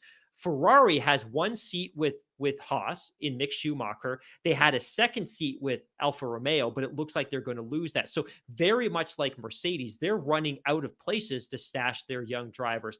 You have to start thinking, especially if these teams start to de-emphasize their involvement in Formula E, that some of them might start looking more and more towards Indy as a place to put some of these young drivers who maybe wouldn't have otherwise had an opportunity in open wheel racing. But yeah, interesting story. Absolutely. Yeah, that was a bit of a surprise. I mean, when you see like especially the big teams like Mercedes and Ferrari, saying that they're struggling to find opportunities for their, junior drivers, it really kind of it makes you sit up and think. Anyways, let's move along now. Honda has revealed that they fast tracked their power unit upgrades that they introduced at Spa, which is really kind of interesting, and it kind of reinforces what they were saying that when at the end of last year that they were going all in for 21 to help Red Bull win a championship. And I guess that kind of builds nicely on the factor that what we were just talking about, Sergio Perez and not feeling under pressure. But I mean, there are a lot of expectations, not just with the team, but also with Honda, to really try and stack the odds in their favor to win one or both of those championships. And I'm not really surprised that they did that, but you sorry, yes, Asaki, pardon me, that's a terrible pronunciation on my part, who is Honda's head of power unit development, had to say, quote, the new energy store has been developed in a project that has taken several years with the aim to combine improvement in energy efficiency with significant reductions in weight. In what will be the company's final season in the sport, Honda F1 has managed to introduce the new ES fitted with a lighter, low resistant, highly efficient, and ultra high power battery cell just in time for the start of the second half of the season. In order to achieve the ultimate goal of defeating Mercedes and winning the championship before leaving F1 at the end of the 2021 season, we recognize the need to enhance performance. As such, the development plan for the new energy store was brought forward substantially from the original goal of 2022 to introduction during the 2021 season. End quote. And I find that a very, very interesting admission by Honda. And obviously, this is something that's been in development for a significant period of time. But what I find really fascinating is Honda's commitment to see this thing through the end, and commit as much as they've have, not just financially, but just in human capital as well, to build on and develop these power units. I mean, let's face it, they made that announcement quite a while ago, and we were all taken by surprise by it. I mean, we understand the logic now why they are leaving Formula One, but I mean, it was still a bombshell at the time. Regardless that Red Bull has subsequently taken over that IP, but like I say, the amount of money, capital, and human resources that they've continued to invest into this project is really quite staggering. It's And really quite shocking to me. we continue to learn about investments and contributions that they're going to make towards the project beyond this year. So it obviously Mhm. won't be a Honda branded power unit next year, but they're doing everything they can to make sure that the transition to Red Bull is a Yep. successful one. The key benefit here for this new energy store is the weight. So weight is absolutely the worst possible thing that you can add to a Formula One car. So the fact that there's some reduced weight here is a good thing. Reducing curb weight on a Formula One car is great because there's performance gains in doing that alone, even if the upgrade doesn't add incremental horsepower or performance in any meaningful way. The other thought here, too, just to add as well, is we've got lots of questions so far this year about, hey, why are teams still upgrading their power units? I thought there was a freeze. Well, no, the teams are effectively allowed to upgrade each individual component of the power unit. So that Mhm. would be your hybrid components, that would be your power store, that would be your internal combustion engine, your turbo, your wastegate, your exhaust. They're allowed to perform one upgrade for each one of those components this year. That power unit, as it sits at the end of the season, is going to be frozen for the next 3 years. So 2022, 2023, 2024. And then in either 2025 or 2026, we're going to have that whole new power unit. But that was something that Honda and Red Bull, especially, were adamant was going to happen, that we were going to freeze the power units after this year because they needed time to be able to integrate the infrastructure so that they could start continuing to support the existing power unit, but start building towards the next generation of power unit, whatever that's ultimately going to look like. But I also didn't realize that Honda hadn't upgraded this component. So to me, it came as something of a surprise, Yep. but also kind of leads into a story that we'll speak to in a couple of moments. Yeah, well, that's the news that Ferrari is finally going to debut their updated engine and bring their. These are upgrades that they've been talking about for some time. And Mattia Binotto said they would not introduce these updated power units until after the Italian Grand Prix, which obviously was a couple of weekends ago. They're going to do so this weekend at the Russian Grand Prix. Charles Leclerc is going to be the first of the two drivers to get the upgrade. He's going to have to, he's going to have to take one for the team, so to speak. He's going to, incur a grid penalty. And this is something that they're also going to do, introduce to Carlos Sainz. They're going to stagger the approach. And it's quite interesting because, I mean, if you look at the Constructors' Championship, you see how close the gap is between Ferrari and McLaren for that third spot in the Constructors' Championship. I mean, Ferrari is obviously taking, it's a, I wouldn't say a gamble to try and win that or win third place, but to finish third in the constructors. But it is in a way because it's also what they're saying. What they're saying, gaining experience for the 2022 car, which absolutely makes sense. So, to me, it seems that they're willing to maybe suffer a little bit, maybe damage their opportunities to maybe take that third place in the constructors from McLaren with the I guess maybe look at it as an investment in the development of that power unit going forward into next year, because Charles Leclerc has been quite forthcoming. He's been quite I think realistic. He's not really expecting big changes from the power unit upgrade. Charles had to say, quote, obviously, whenever we have something that is a little bit better, we try to bring it on track. We expect it to be a little bit better. We don't expect any big changes, but something that goes in the right direction, end quote. So, again, that kind of plays into the larger narrative that we've seen from Ferrari over the I guess the longer term, that they're not really expecting or targeting a return to, say, championship form until 22, maybe 23.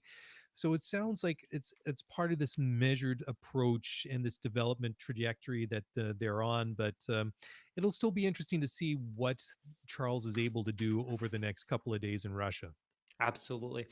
This was an upgrade I expected earlier than now. It was teased, it was Mhm. rumored before, during the summer break, and it was one of the things that gave me great optimism for this team in the back half of the season. One of the reasons that I thought they might be able to hang on and surprise the Formula One world and take third place in the Constructors' Championship, which would be worth tens of millions of dollars in prize money. Ultimately, they brought it a little bit later than I expected. I think ultimately this is less about this year. And we talked in the offseason about the fact that Furry were very much being they were certainly downplaying their own internal expectations for this year and really playing up the fact that they were expecting 2022 or 2023 to be a year when they'd be much more competitive. So maybe this year, genuinely, authentically, sincerely, is a surprise and they weren't expecting to have this type of pace. But ultimately, the fact that they're introducing these upgrades now rather than towards the end of the season, so they're ready for next year, isn't about this season. It's really about stress testing this components in season this year so they have a better understanding of how they perform next year and they can make the tweaks and reliability changes in the offseason to prepare the power unit for 2022. At the end of the day, 10, 15 horsepower, as it's speculated, this is going to deliver maybe a tenth of a second, a hundredth of a second. It might make a little bit of a difference in qualifying. We'll have to wait and see how this translates in the world of a Grand Prix and what type of race pace this creates. But interesting story, but I think it just speaks to the greater picture, which is a lot of teams are trying to lock in their power units and finalize their power unit upgrades now so they can get some reps before the off season when the power units get frozen.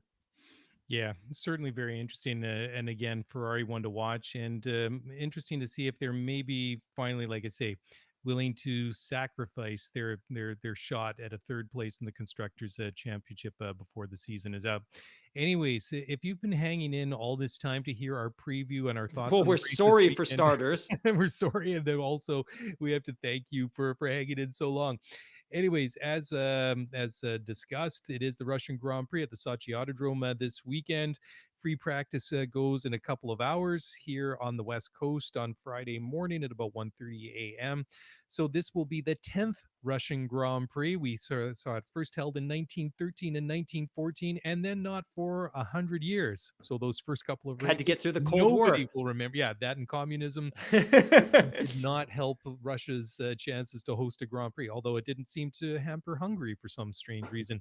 Good point. Anyways, so this will be the again, since it was rebooted in 2014, this has been an all Mercedes affair. If you are not Lewis Hamilton or Valtteri Bottas, you have never won a race here on the 3.6 Or Nico. I or guess Nico Nico's Rosberg. not. I guess Nico's not on the grid. Nico's not on the grid. Yeah, a current driver. That is correct. I mean, Lewis won it first. He won it 2014-15. Nico won it in 16. Completely glossed over that. So thanks for catching that. Bottas has won it twice. He's run very well here over the years. But again, as we were talking about at the top of the show, that Valtteri is more than willing to put his own ambitions aside to help Lewis bolster, try and bolster Lewis's challenge on the championship this season. So if he's ahead on the track and between himself, or Lewis finds himself between Valtteri and Max Verstappen, expect that team order to come. But like I said, Valtteri has won in 17, and also he won last year. And again, the stats on the track, it's 3.63 miles, just under 5.85 kilometers, total race distance of 192.47 miles, or 309.75 miles. There are 53 laps. And the weather is a possibility of rain, about 65 Fahrenheit or 18 degrees Celsius. And Mark, I don't know. I really can't bet against Mercedes just based on their history there since 2014. But I know that Red Bull has kind of been downplaying what they expect to do at Sochi this weekend.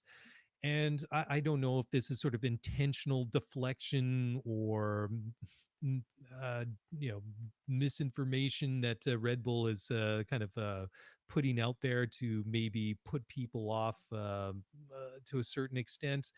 But certainly, like I say, just based on Mercedes' record alone since 2014, they're hard to bet against this weekend, right? Yeah, my strategy for Red Bull, if I'm Christian Horner this weekend, is I look at the situation, which is we're in a tight championship. We have a bunch of Grand Prix coming up on tracks that we should be very well suited for. We have not performed well at Sochi, and Mercedes has dominated here. I look at my driver, Max Verstappen. He has a 3-place grid penalty. I am going to change his power unit. He is going to take a massive grid penalty and start from the back. You know this race isn't going to be great anyways. Take the penalty now. Get him set up for the rest of the campaign. I Mhm. have every reason to be optimistic for Mercedes at this Grand Prix, less so for Red Bull. So if you're already going to be penalized, take the bigger penalty, swap out that power unit, get a fresh power unit for the next Grand Prix, put this weekend behind you and move on. Now, if I'm Mercedes, I look at it very much the same way, in the sense that it's a tight championship, both in terms of the constructors, which is far from locked up, and also the drivers' championship. We absolutely have to win this race and score 2 or 3 podium finishes. Now, that's going to be a challenge because they haven't won a race in 2 months in 10 Grand Prix. They haven't won a race since Silverstone. It's proving increasingly elusive for them to do so. But Mercedes absolutely has to have a monster showing here, because if you look at Max's historical record and performance at the balance of the tracks remaining, he's performed very well at almost all of them, really with the exception of Turkey, because he's only had one experience with that track. Mhm. But ultimately, they need to dominate this weekend. They need to cash in a meaningful way. Now, this is a track that gets a ton of criticism publicly. And quite frankly, I find that a lot of it's deserved. You talked earlier about the fact that the French Grand Prix isn't easy on the eyes. You know what? When you've got the helicopter shot here and you've got the ocean and the mountains, sure, it looks great. But to me, it's a cheapened street track. It's a bunch of pavement with concrete barricades and metal fencing on the side. It doesn't look great. It doesn't play well. Now, that said, there is one feature of the track which I really do like. When the cars start on the starting grid, there's about 100 meters of distance, and then there's a very gradual turn. Now, it's flat out. They then take another 600-meter turn to a very sharp corner at corner 2. They go from 330 kilometers to 130 kilometers to take turn two, turn three in 2 seconds. It's remarkable. But aside from that, I don't particularly love this track. And quite frankly, that doesn't really matter because after next year, we may never see it again. As you and I reported Yep. earlier this year, we are going to see the Russian Grand Prix in 2023 move to Agora Drive, about 50 kilometers northwest of St. Petersburg, about 150 kilometers from the Finnish border, which is going to be a purpose built circuit. Well, it is a purpose built circuit because it's already constructed, although they're extending it by about a kilometer to accommodate Formula One. This may be one of the last two times that we see a race in Sochi. Now, it's speculated that they may alternate between the venues, but I think if you're a Formula One fan and you've watched the Grand Prix that have been hosted here since 2014, you're probably open to the idea of checking out Agora Drive on a more permanent basis. Yeah, exactly. I mean, this isn't my favorite track for basically all those reasons that you just mentioned. But the thing is, we're there now, and under normal circumstances, and it's yet to be confirmed what Red Bull and Max Verstappen are going to do this weekend. I was just taking a quick look just to make sure there hasn't been any breaking news, which we Yep. always know breaks after we finish the podcast. Always. So based on what we know right now, that nobody's changing anything, nobody's taking any grid penalties. I wouldn't be surprised on Sunday after the checkered flag is waved that it's going to be Lewis Hamilton, Valtteri Bottas, and Max Verstappen on the podium. Having said that, a lot of things could change between now and then. So certainly we're going to have to keep our eyes on that. And one thing I did forget to mention, lap record is held by Lewis Hamilton. So again, this is like Mercedes dominated territory. He set the lap record back in 19. His lap record is 135.761. And the tire compounds that Pirelli are bringing this week are the C3, the C4, and the C5. So the softest tires in their range. So that should be interesting to watch. I mean, it's not really, I think, a track that's overly hard on tires. So we'll see what is the favored compound here. I can't really remember from year to year, but Yeah, typically, yeah. I think typically, especially for the podium finishers, the combo is typically you start on the medium, you do the one stop, and you switch to the hards. The track isn't particularly abrasive, but Mhm. it looks like historically it's been that combo of medium to hard to conclude the race.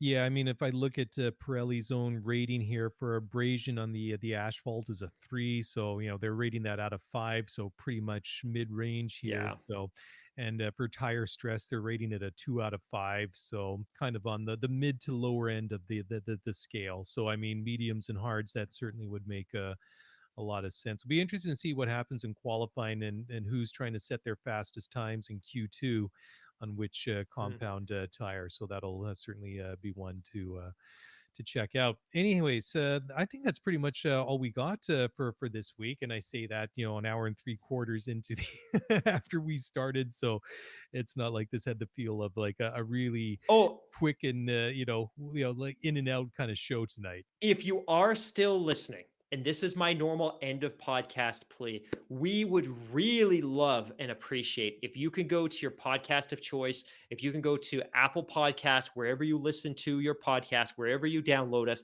if you can give us a review, if you can give us a score, that would be fantastic. We're not big on self promotion, but it means the world to us. And for those of you that Mark mentioned off the top that did give us a review last week, thank you very much. And to his point, if you've been listening to us now for 2 hours, you probably do like the show. That for some reason reminds me of Married with Children. Like Al just made a really inappropriate comment. Yeah, we should probably just Okay, turn we're done. that. We're done. But yes, thank you one and all for downloading, listening to the show, and for the reviews as well. It certainly helps make the show visible and grow, and we appreciate the support from you all. And as Mark said, that's a great place to leave it. Thank you for again for checking in with us. It's going to be a fun weekend. And if you want to get in touch, best way to do so is on Twitter. Join us every Thursday night before the podcast when we sit down and record, roughly at about 7 p.m. Pacific or 10 p.m. Eastern for our Spaces chat. You can also get in touch via email at scooterf1pod@gmail.com. Oh, Twitter, by the way, is also easy to find at scooterf1pod. That's it. That's a wrap. Enjoy the race this weekend, and we'll be back on Sunday night to wrap it up and give you our thoughts on the race. So enjoy it, and we'll talk to you guys again very, very soon. Bye for now.